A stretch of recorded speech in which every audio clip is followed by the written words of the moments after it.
will hear some repeated themes because there are threads that run through all of our lives and tenures as school heads. Before I say anything else, I must acknowledge that it is a deep privilege to be seated between Mr. Hrobet and Mr. Sellers, but two other fine men are missing on either side of me. Chuck Sanborn, who served as interim head during the 6 months between Mark and me, and Randy Richardson, who was here for 2 years before Craig began. Chuck, would you just stand?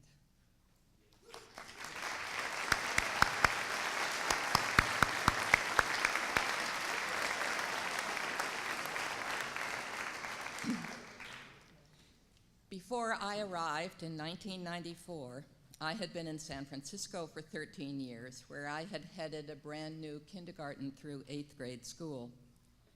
When I was invited to apply for the Derryfield headship, I hesitated because I had never heard of the school before.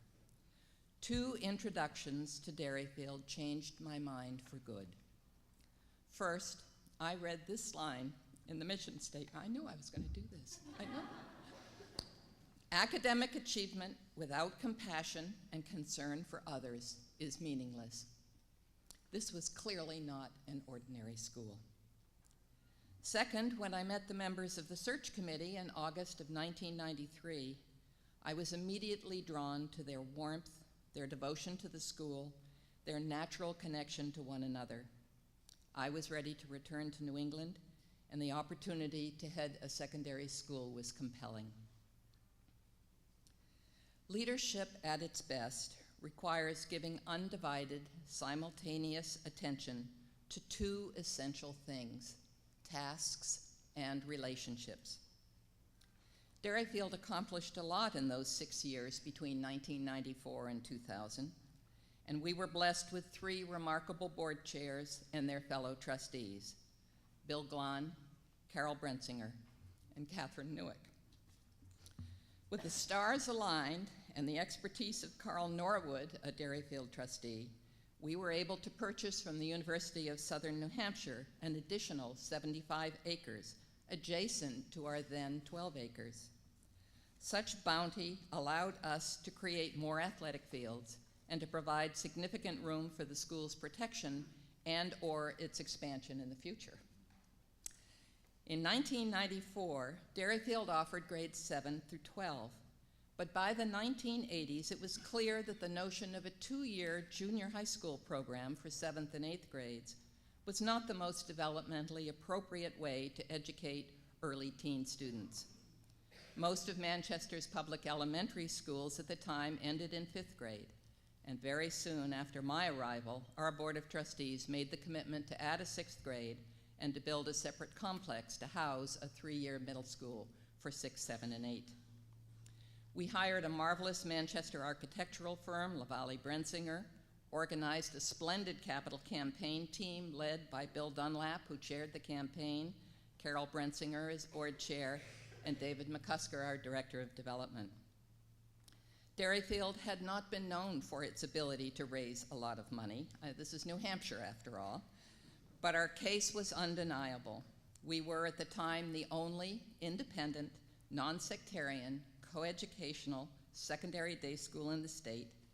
Our reputation had grown as a place of excellence and abundant opportunities for college-bound students, offering a far-ranging curriculum led by a dedicated, talented faculty: athletics, art, music, drama, community service, summer bridge, breakthrough, the list goes on.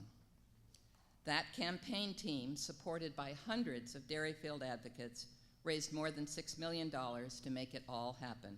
And you can see around you the result of that teamwork and inspiration. For me, at the heart of all of this have always been the relationships.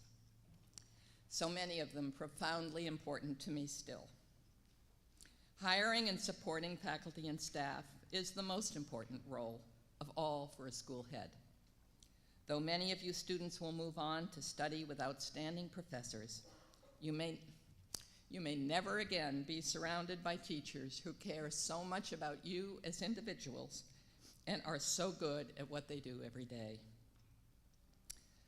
Founders Day honors those courageous women and men who gathered more than 50 years ago together in someone's living room, destined to start a brand new school in 1964. The award given to each student on this occasion, is named in memory of Peter Friedman, one of those founders. This is hard for me, so just let it go. It's going to be all right. I'm really very stable. I'm very stable. I can't let today go by without acknowledging Peter's wife, Ellie Friedman, who remains to this day one of the most inspirational and important mentors in my life. Ellie's here.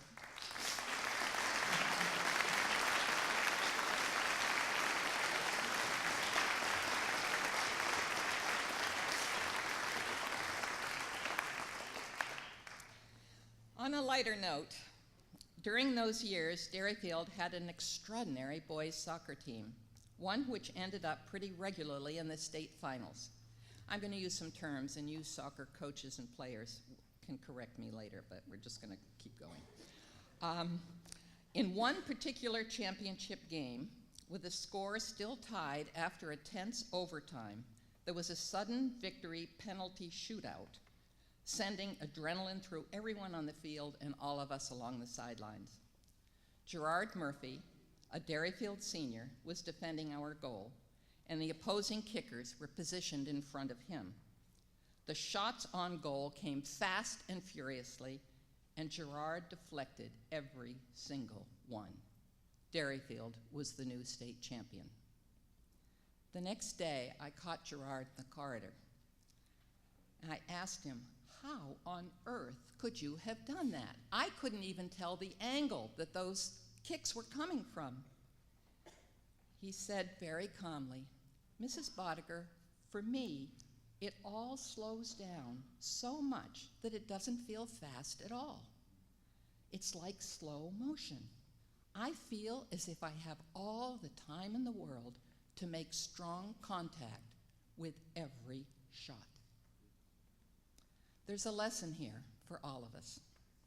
Slow down, breathe, be confident in what you know, and go out there and just do it.